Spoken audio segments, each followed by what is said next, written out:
Hello दोस्तों, जैसे कि आपको पता है हमारा यूट्यूब चैनल अब क्या करें। हमारा मोटिव है लोगों तक अच्छे मैसेज को पहुंचाना, जिस वजह से हम आप लोगों के सामने में आते हैं। अगर आप लोगों को हमारी बात से अच्छा लगे तो आप प्लीज़ इसे लाइक करें, शेयर करें और अपने दोस्तों को ज़रूर बताएं ताकि वो भी अवेयरनेस चलते हैं। आज हम जहाँ तक आप लोगों को मैंने कहा था, पहला वीडियो मेरा था पॉलिटिक्स पर।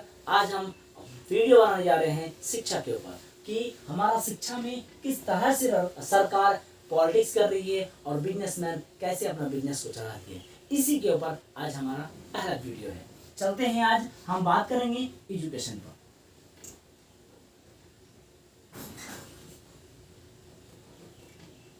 एजुकेशन ये देखने में और पढ़ने में बहुत छोटा सा वर्ड है, लेकिन इसी में पूरा दुनिया समाया हुआ है। इस बात को हमें समझना पड़ेगा। और लेकिन सरकार हमें क्या करती है, सरकार हमें किस तरह से इस एजुकेशन से दूर रखती है, इसके बारे में हमें जानना होगा। जानने के लिए हम एक छोटा सा उदाहरण से चलते हैं और उदाहरण की ओर देखते हैं कि आखिर हमें सरकार तो हर सुविधा देके रखी है, बहुत बड़ी बड़ी बिल्डिंगें खड़ा कर रखी है, बहुत सारे हम अध्यापक का शिक्षक का बहाल करते हुए देखते हैं। लेकिन वाकई में क्या वो शिक्षक जो बहाल कर रखे हैं सरकार, बहुत बड़ी बड़ी बिल्डिंगें खड़ा रखी है, तो क्या उसमें पढ़ाई होती है? अगर होती है तो किस तरह की हमें पढ़ाई सरकार देने की कोशिश में लगे हुए हैं, इस बात को आज हम आप लोगों के सामने में बयां करेंगे। चलते हैं, हम जो समझते हैं एजुकेशन को दो भागों में बांटा गया है। पहला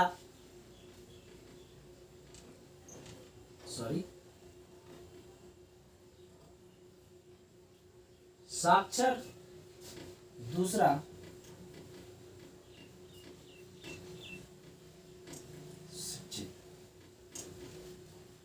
इस दो वर्ड को जो समझ गया, आप समझ जाओ कि एजुकेशन को ही समझ गया, एजुकेशन सिस्टम को ही समझ गया, एजुकेशन फंडा को ही समझ गया। और पॉलिटिक्स हमारे इस एजुकेशन सिस्टम में किस तरह से करके रखी है, इस बात को हम बाखूबी समझ जाएंगे। साक्षर हमारा क्या है और शिक्षित हमारा क्या है। साक्षरता मिशन आज से 10 साल पहले, 15 साल पहले साक्षरता मिशन सरकार की तरफ से चलाई जा रही थी। उस समय सरकार ने देखा कि मुझे कितना बेनिफिट हुआ साक्षर से और शिक्षित से क्या बेनिफिट हो रहा था। इस ही मिशन को लेकर सरकार की तरफ से अब हमें सिर्फ साक्षर किया जा रहा है, ना कि शिक्षित।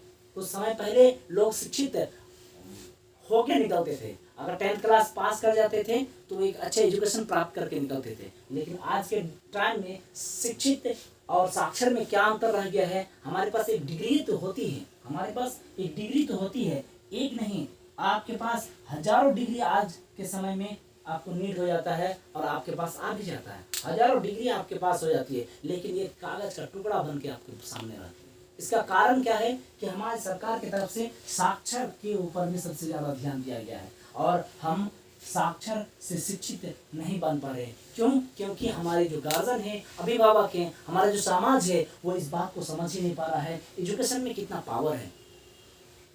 एजुकेशन में पावर कितना है इस बात को समझ नहीं पा रहा है। सरकार की कुछ प्रलोभन की वजह से, कुछ प्रलोभन जैसे आपको मैं बताऊं, स्कॉलरशिप जैसे MDM, इस तरह की योजनाएं, स्कॉलरशिप जैसे कुछ बच्चे को धनराशि दे दी जाती है ताकि बच्चा जो है अच्छा सा कपड़ा, साल भर में आपको कुछ पैसा दे देती है, कपड़ा पहन ले। MDM मतलब मिड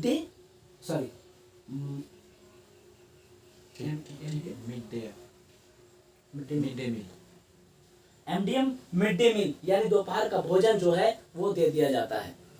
इससे बच्चे को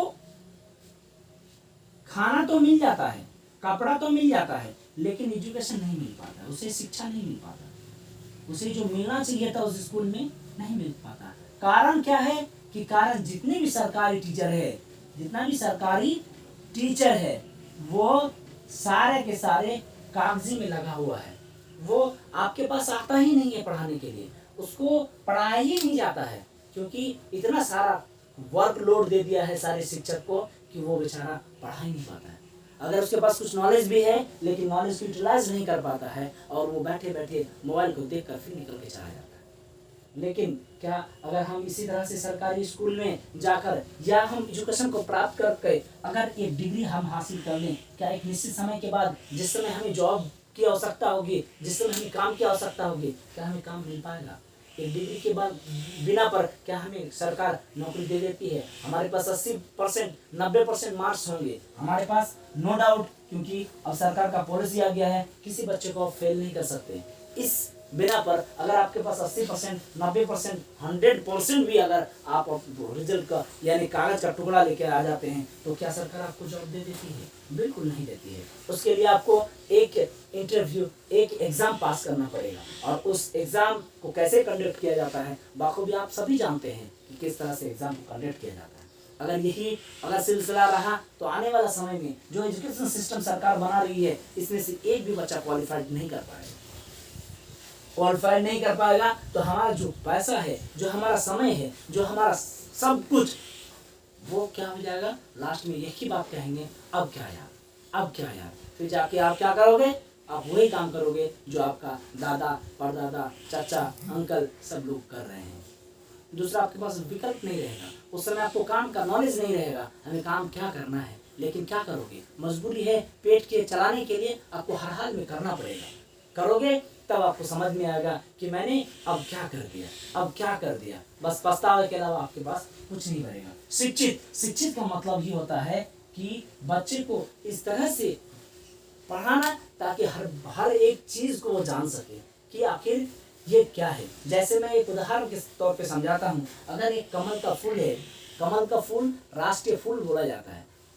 कमल का फूल को राष्ट्रीय फूल बोला जाता है। कमल इसलिए राष्ट्रीय फूल बनाया गया क्योंकि वो कीचड़ में उगता है, इस वजह से उसे राष्ट्रीय फूल का नाम और दर्जा दिया गया।